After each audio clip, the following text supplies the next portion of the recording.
When the doctor told Celeste Arden she had 3 to 6 months to live without a compatible bone marrow donor, she thought that was the worst thing that could happen to her.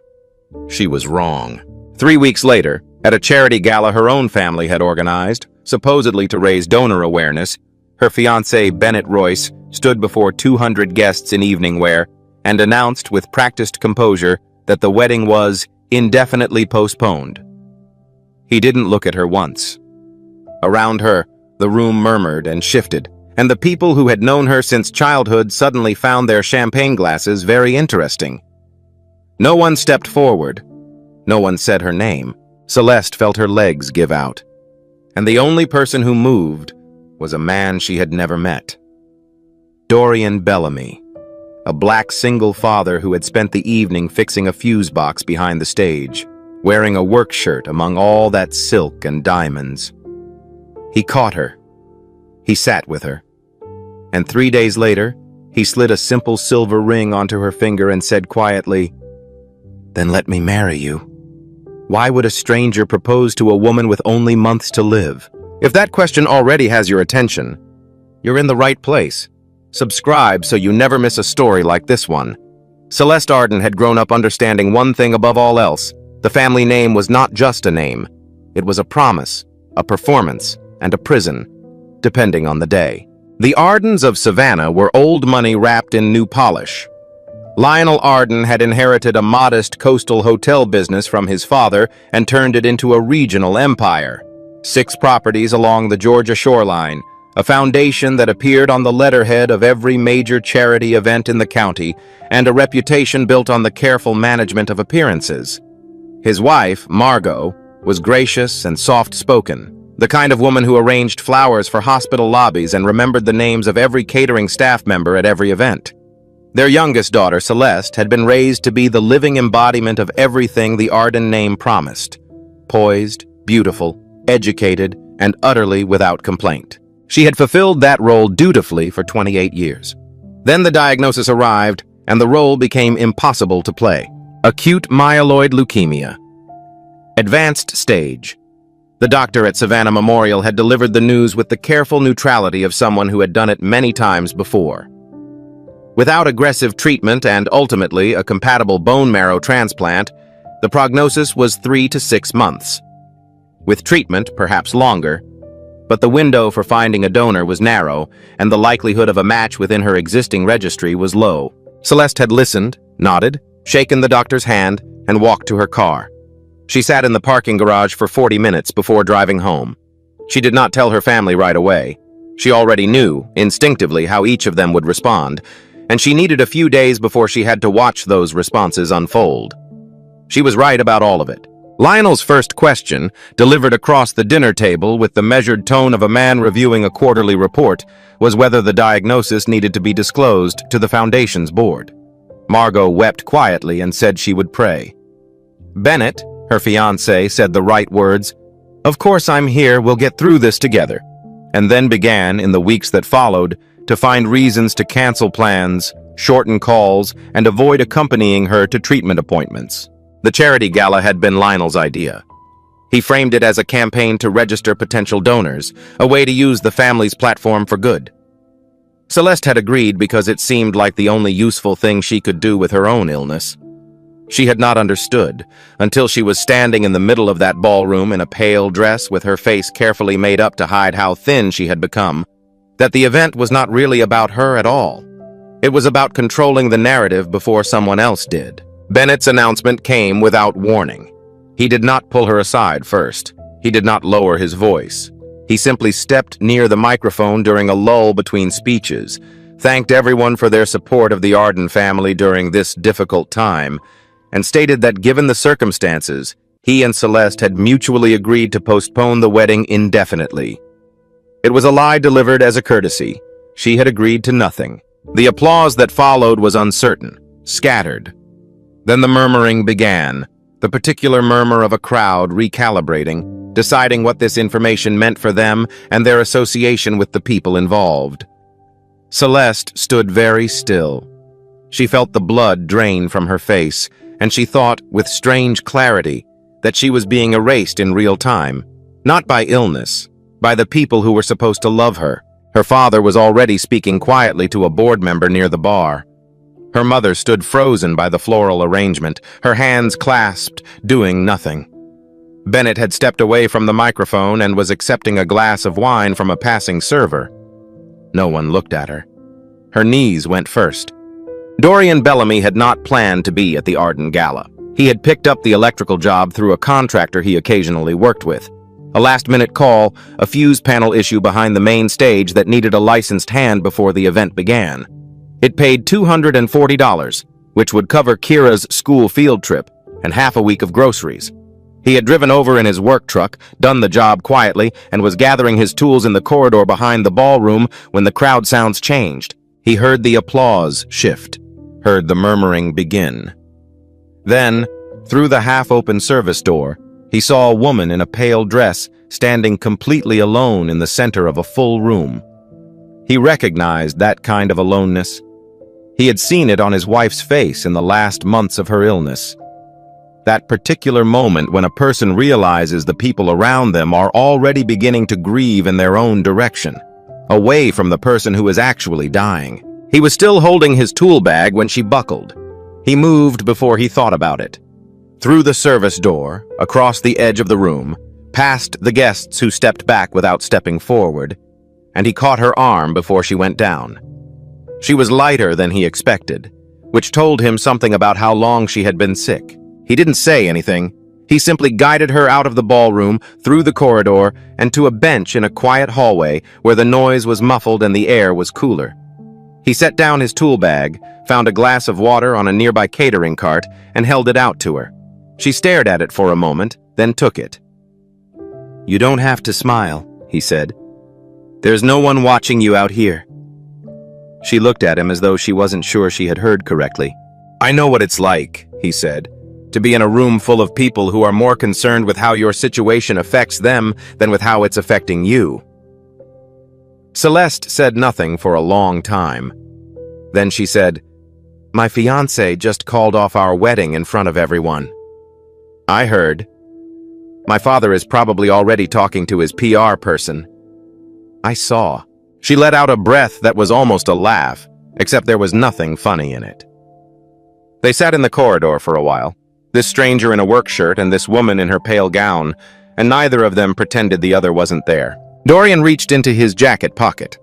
He had carried the ring for years, his mother's, a simple silver band worn smooth at the edges, a piece he kept not to give away but because letting go of it had never felt right. He didn't fully understand, even afterward, what made him take it out in that moment. Only that she was sitting beside him like someone preparing to disappear, and something in him refused to let that go unremarked. He held the ring out. She stared at it. "I'm not doing this out of pity," he said. "I'm doing it because nobody in that room treated you like someone worth staying for. And I think you deserve to know that somebody would." He paused. "Let me marry you." Celeste did not say yes that night. She said she needed to think, which was the most honest thing she had said to anyone in months. Dorian gave her his number, picked up his tool bag, and walked back to his truck without asking for anything else. He did not call. He did not follow up. He simply left the door open and let her decide whether to walk through it. She called him 4 days later, not to accept, just to talk. They met at a coffee shop on the east side of Savannah, far from the neighborhoods where anyone who knew the Arden name was likely to walk in. Dorian arrived 5 minutes early with 2 coffees already on the table.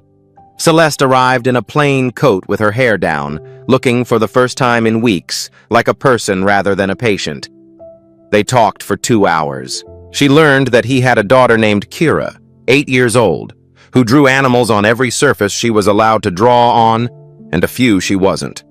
That he had been a licensed electrician for 9 years and drove for a car service 3 nights a week to cover the gap between what the work paid and what a child cost. That his wife, Dara, had died of an autoimmune condition 3 years earlier after a 14-month illness that had taught him, among other things, exactly what it looked like when the medical system and the people around a sick person stopped treating her like she had a future. She used to say the hardest part wasn't the pain, he said. It was the way people started talking about her in the past tense while she was still in the room. Celeste wrapped both hands around her coffee cup. That's exactly what it feels like. I know. She looked at him across the table. This man she had met 4 days ago in a hallway, who had offered her the most radical act of kindness she had ever been shown, and who was now sitting across from her talking about grief like it was something he had learned to carry rather than something that had broken him. She did not understand him yet, but she trusted in some wordless way that he was telling the truth.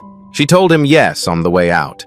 Standing on the sidewalk, coat pulled tight against the October wind, she said it simply. All right. Yes. Dorian nodded. He didn't make a show of it. He just said, okay. And they stood there for a moment in the ordinary afternoon light, two people who had just agreed to something neither of them could fully explain. The decision ignited the Arden household like a match dropped in dry grass. Lionel's reaction was swift and surgical. He called Celeste into his study the morning after she told her mother, sat behind his desk with the stillness of a man who had already decided the outcome of the conversation, and told her plainly that Dorian Bellamy was a laborer with a minor record, a dismissed misdemeanor from 12 years ago that Lionel had apparently had someone look up within hours, and that this relationship would not be recognized by the family, would not be announced publicly, and would under no circumstances move forward while she was still receiving financial support from the Arden estate. If you do this, he said, you do it without us. Celeste looked at her father across the wide mahogany desk. She thought about all the years she had arranged herself to fit his requirements, the right school, the right friends, the right fiancé, the right smile at the right events, and how none of it had stopped her from getting sick, and none of it had made him treat her like a daughter rather than an asset. Then I'd do it without you, she said. She moved into a small, furnished apartment near the medical center within the week, using money from a personal account her mother had quietly set up for her years earlier and never mentioned to Lionel. Margot did not say much, but she helped Celeste pack. Bennett's response came through the media before it came through him directly. Within days of the news spreading through Savannah's social circles, a story appeared in a local gossip column suggesting that Celeste Arden had taken up with an opportunistic laborer who saw a dying heiress as a path to financial security. The language was careful enough to avoid a defamation claim. The implication was clear enough to do damage. Dorian lost 2 contracts in the same week. Clients who had worked with him for years called to say they were going in a different direction. He listened, noted it, and called his next job. Kira came home from school one afternoon quieter than usual. At dinner, she told him some kids had said her dad was marrying a rich lady to get her money. Dorian set down his fork. He looked at his daughter for a long moment, at her careful face, the way she was watching him to see how he would handle it. Some things you do because they're right, he said, not because everybody's going to understand them. You understand? Kira considered this. Did you do the right thing? Yeah, he said. I did. She went back to her food. That was enough for her, which made it easier for him to let it be enough for himself. The weeks that followed were not easy, but they were, in ways Celeste had not anticipated, good. Dorian did not try to fix her illness or fill her days with grand gestures. He simply showed up, consistently, quietly, in the particular way of a person who understood that presence was its own form of love. After her Tuesday infusion sessions, he would be waiting in the hospital parking lot with a container of soup he had made the night before, something warm and simple, and they would sit in the cab of his truck and eat together before he drove her home. On the mornings she felt strong enough, he took her to the river at dawn, and they would sit on the bank and watch the light come up over the water without needing to talk about what came next. He brought her a notebook, plain green cover, nothing special, and told her to write down the things she wanted to do. Not a bucket list, he said. Not a countdown. Just a record of wanting. Because wanting things was proof of being alive. She wrote slowly at first, then more. A concert she had always meant to attend. A drive up the coast with the windows down. Learning to make her mother's biscuit recipe from scratch. Watching Kira draw. That last one happened by accident. Dorian brought his daughter along one Saturday afternoon when his usual sitter canceled, and Kira arrived with a canvas tote bag containing 6 markers, a sketch pad, and a level of self-possession unusual in an 8-year-old. She sat at the kitchen table, studied Celeste for approximately 45 seconds, and then began drawing her, not as she was, pale and careful and braced for the next hard thing, but as someone bright-eyed and slightly windswept, standing on what appeared to be the deck of a large ship. "Is that me?" Celeste asked. "It's you if you were an explorer," Kira said, without looking up. Celeste looked at the drawing for a long time. Then she asked if she could keep it. Kira shrugged. "I made it for you." After that, Kira started leaving small drawings on Celeste's kitchen counter whenever she visited. Animals mostly, but sometimes people, sometimes landscapes from places Kira had seen in books and wanted to go. They became, without anyone declaring it, a kind of ongoing correspondence between an 8-year-old and a woman trying to remember what it felt like to look forward to something. The bone marrow donor search had widened to 3 national registries with no confirmed match. Celeste's oncologist, Dr. Harmon, was measured in her updates. Professionally optimistic, carefully honest. The disease was progressing. The window for a successful transplant was not indefinite. Every week without a donor narrowed the margin. It was Margot who broke open the larger secret, though she did not intend to do it the way it happened. She arrived at Celeste's apartment on a Wednesday evening carrying a casserole dish and the look of a woman who had been rehearsing something for a long time. They ate together without speaking much. Then Margot set down her fork, looked at the table, and said she needed to tell Celeste something about the foundation. 12 years earlier, Margot had quietly funded a community bone marrow registry program, a small, unglamorous initiative that partnered with neighborhood clinics in lower-income areas of Savannah to register donors who would otherwise never enter the national database. She had done it with her own money she had inherited from her mother because she had read about the donor gap for patients from mixed or underrepresented backgrounds and had wanted to do something real, not just something visible. The program had registered hundreds of donors over 4 years. It had facilitated several successful transplants for patients who had no other options. Then Lionel had absorbed it into the Arden Foundation. Margot had believed at first that this was simply an administrative consolidation, that the work would continue under a larger umbrella. It was only gradually, over years of avoidance and redirected questions, that she had come to understand something was wrong. Donor records had been archived in a way that made them functionally inaccessible. The program's original staff had been replaced. Requests from medical centers to access the registry had been quietly declined. She had never confronted Lionel directly. She had told herself she wasn't sure, that she might be misunderstanding, that she had no proof. "But I think someone in there was a match for you," she said. She could not look at Celeste while she said it. "I think there may have been a match in that registry for years, and I think your father knew." The room was very quiet. Celeste sat across from her mother and felt something move through her that was not quite anger and not quite sorrow. Something older and more structural, like a wall she had been leaning against her whole life, slowly revealing itself to be hollow. "Why?" she finally said. Margot pressed her hands flat on the table. "There are financial records I was never supposed to see. From 8 years ago, the foundation had significant losses from bad investments your father made without board approval.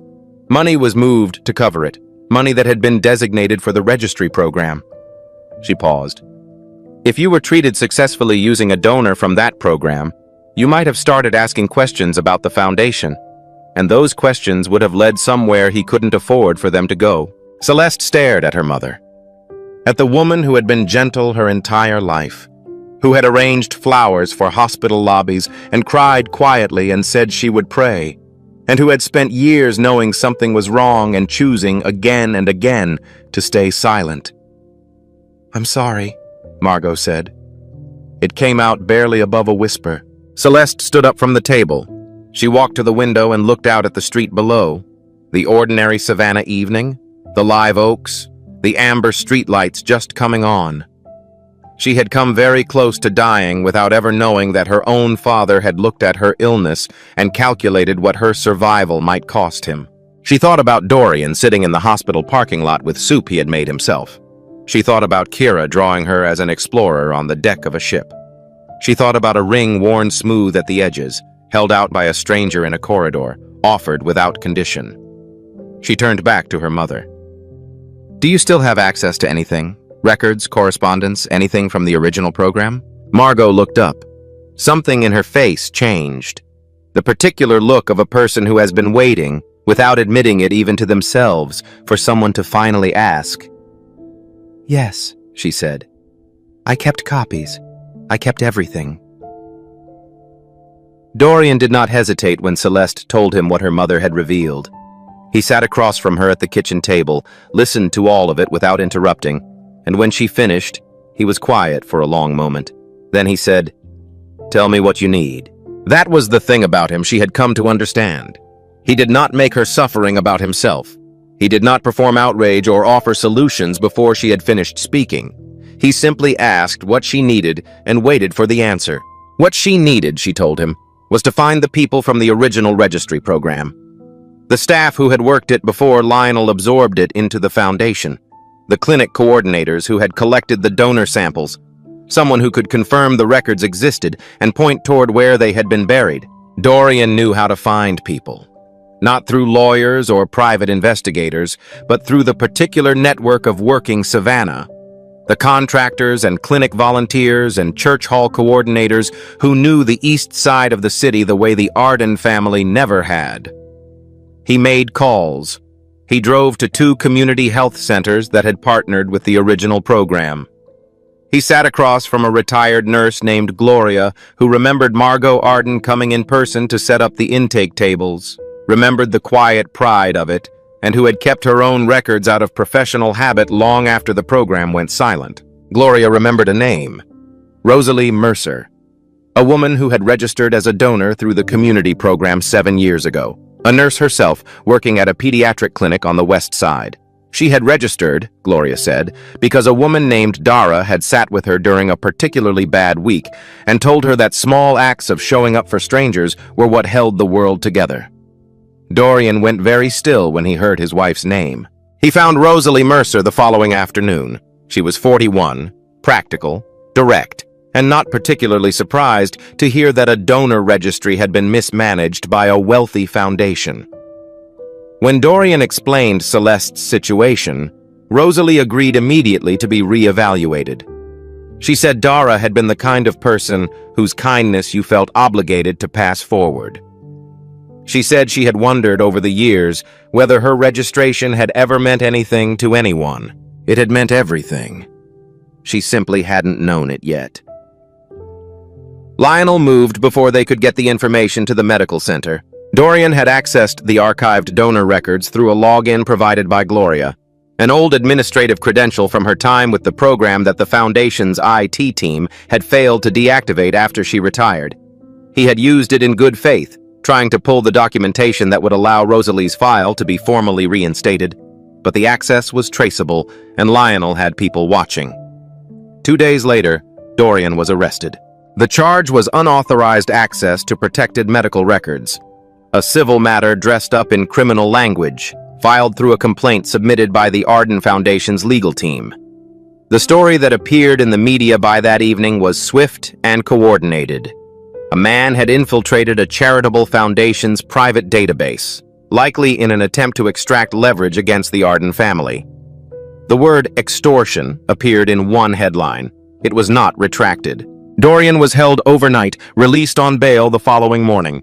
He lost 2 more clients before noon. Kira stayed with a neighbor for a few days, and Dorian accepted the arrangement because he did not want his daughter to see the inside of what he was now standing in. He was not angry. He was, in the way of a person who has already survived the worst thing, simply very tired. Celeste saw the news on her phone from her hospital bed. She had been admitted 2 days earlier after a fever that her immune system could not manage on its own. The infection was controlled, but her body's reserves were diminishing faster than her doctors had hoped. Dr. Harmon had spoken to her that morning in the careful language of someone narrowing timelines. When Celeste saw Dorian's name in the headline, something in her chest went cold. She had known Lionel was capable of self-preservation. She had grown up watching him make calculations. But this, using the legal system as a weapon against a man whose only crime was trying to help her live, was something she had not let herself fully anticipate. Bennett appeared at the hospital that afternoon. He arrived with flowers she hadn't asked for and the smooth, practiced manner of a man who had rehearsed the conversation in advance. He sat down and told her, gently, as though offering her something, that her father was prepared to resolve everything quietly. Dorian's charges would be dropped. The media would be redirected. Celeste would receive full access to the Foundation's medical resources. All she needed to do was end things with Dorian, say publicly that the relationship had been a mistake made during a vulnerable period, and sign a limited power of attorney allowing Lionel to oversee her medical decisions during recovery. "It's the practical choice," Bennett said. "You know it is." Celeste looked at the flowers on her bedside table. She thought about the word practical. She had been practical her entire life. Practical had cost her years she could not get back. "Get out," she said. Bennett left the flowers and went. His exit from the situation was as clean and final as everything else about him. A man who had never fully arrived, now fully gone. Dorian came that evening during visiting hours, still carrying the weight of the past 2 days in the set of his shoulders. He sat in the chair beside her bed and they were quiet together for a while. Then Celeste reached for his hand and placed the silver ring in his palm. "I need you to take this back," she said. He looked at her. "You have Kira to think about. You've already lost work. You're facing charges that could follow you for years, and it's going to get worse before it gets better." Her voice was even, but her eyes were not. "I won't let what's left of my life be the thing that destroys yours. Celeste." "I mean it." She closed his fingers around the ring. "You gave me something I didn't think I'd ever have again. You gave me weeks where I felt like a person instead of a problem. That's real. That mattered." She exhaled. "But I love you enough to let you go." Dorian sat with the ring in his closed hand for a long time. His jaw was tight. When he finally spoke, his voice was low and very steady. "You think leaving is how you protect people," he said. "But I've sat beside someone I loved while she was dying, and I promise you, the thing that hurt her most was not the illness. It was the people who decided, on her behalf, that she'd be better off without them." Celeste turned her face toward the window. "Take Kira somewhere safe," she said. "Please." Dorian stood. He looked at her for a moment, at the woman who had just ended something real in order to protect him from it, and he did not argue further. He picked up his jacket. He walked to the door. He stopped with his hand on the frame. "I'm not leaving Savannah," he said. Then he walked out. Kira asked her father one question the night he brought her home from the neighbor's house. They were sitting at the kitchen table, the remains of a reheated dinner between them, and Kira had been quiet in the careful way she got when she was thinking something through. Then she looked up and said, "If Celeste dies because nobody told the truth, are you going to be able to forgive yourself?" Dorian set down his fork. He had spent the drive home telling himself he had done what he could, that he had been arrested, publicly humiliated, stripped of work, and that Celeste herself had asked him to step back. He had a daughter to raise. He had a life that existed before Celeste and would have to continue after her. There were limits to what one person could absorb. All of that was true, and none of it answered his daughter's question. He looked at Kira, at her 8-year-old face, entirely serious, waiting, and he understood that she was not asking whether he had done enough. She was asking whether he could live with having stopped. He knew the answer. He had known it since he walked out of Celeste's hospital room with a silver ring in his fist. "No," he said. "I couldn't." Kira nodded, as though this confirmed something she had already known. She picked up her fork and went back to eating. The matter, in her view, was settled. Dorian called Margot Arden at 7 the following morning. He told her what he needed: the documents she had described to Celeste, the financial records, the correspondence, the donor lists from the original program. He told her he was not going to use them as leverage or take them to the media without her involvement. He needed them for an independent attorney who could compel the Foundation to reinstate Rosalie Mercer's donor file through proper legal channels and simultaneously address the fabricated charges against him. Margot was silent for a long moment. "If I do this," she said, "there's no going back." "I know." Another silence, then, "I'll have everything ready by this afternoon." The attorney was a woman named Patricia Oakes, recommended by Gloria, a detail that felt to Dorian like the kind of thing that happened when the right pieces of a situation finally started moving together. Patricia was 60, unhurried, and had spent 30 years doing civil rights and healthcare equity work in Georgia. She reviewed Margot's documents in a single evening and called Dorian the next morning with the particular calm of someone who has just confirmed what they suspected. The financial irregularities were substantive. The interference with donor records was documentable. The criminal complaint against Dorian had been filed using procedural mechanisms designed for institutional protection, not genuine criminal conduct. In her professional opinion, it would not survive a serious challenge. She filed the challenge that week. Lionel fought it the way powerful men fight things they expected to win easily. With pressure, with delay, with intermediaries sent to offer settlements that required silence as a condition. The settlements were declined. The pressure ran into the particular resistance of documented evidence, and a lawyer who had been doing this work longer than Lionel had been building his reputation. Margot gave a formal statement to Patricia's office and, subsequently, to the Foundation's Independent Board Oversight Committee. She did not waver. The woman who had arranged flowers and said she would pray had apparently been carrying a spine underneath all that gentleness for years, waiting for the moment it was required. The donor file for Rosalie Mercer was formally reinstated within 10 days of the legal filing. Rosalie underwent updated compatibility testing. The results confirmed what Gloria's archived records had suggested. She was a strong match for Celeste. Dorian's charges were dropped the same week, quietly, with no public statement from the Foundation's legal team. There was no apology. He had not expected one. Celeste was told about Rosalie on a Thursday afternoon. Dr. Harmon delivered the news with the controlled optimism of a doctor who has learned not to promise outcomes, but cannot entirely conceal relief. A confirmed adult donor. Strong compatibility. The transplant could be scheduled within the month, pending Celeste's current condition stabilizing enough for the procedure. Celeste listened to all of it. Then she asked to be alone for a few minutes. She sat in the hospital room in the particular quiet of someone absorbing something too large to process quickly. She thought about the years the match had sat in an archived database while her father protected his balance sheet. She thought about her mother's voice saying, "I kept everything."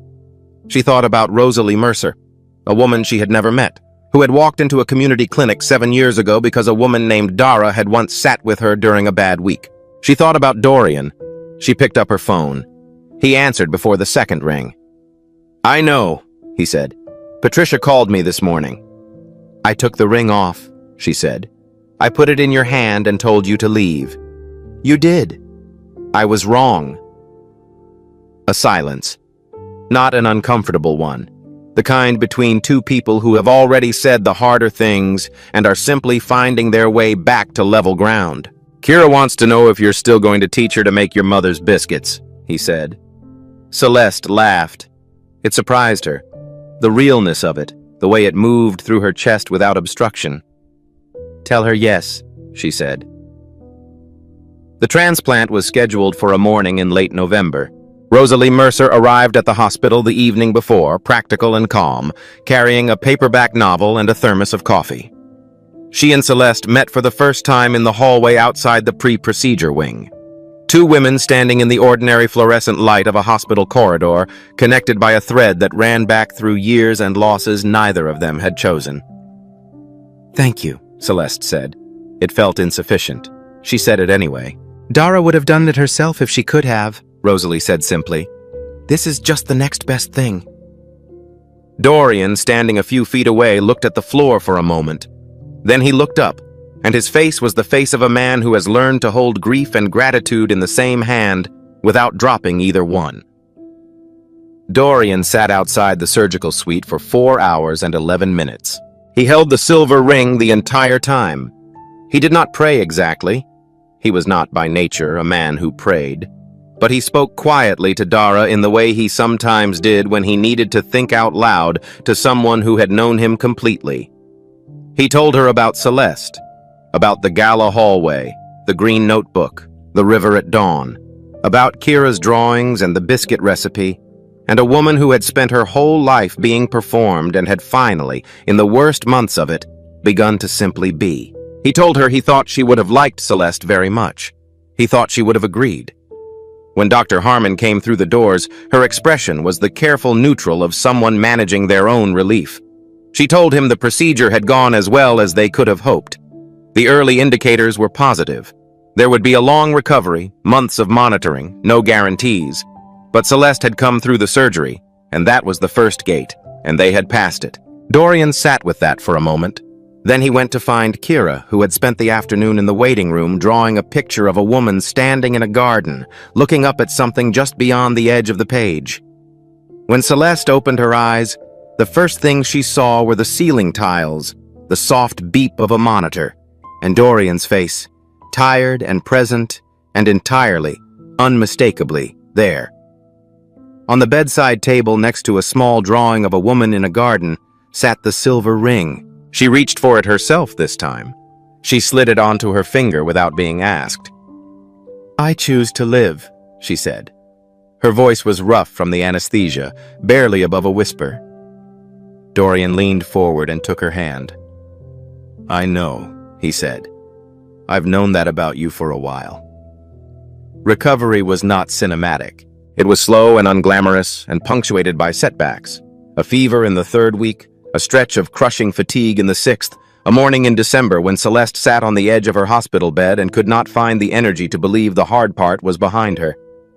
On that morning, Dorian sat beside her without speaking, and Kira climbed onto the bed uninvited and leaned against Celeste's shoulder and began narrating, in great detail, the plot of a book she was reading about a girl who sailed across an ocean alone. Celeste listened.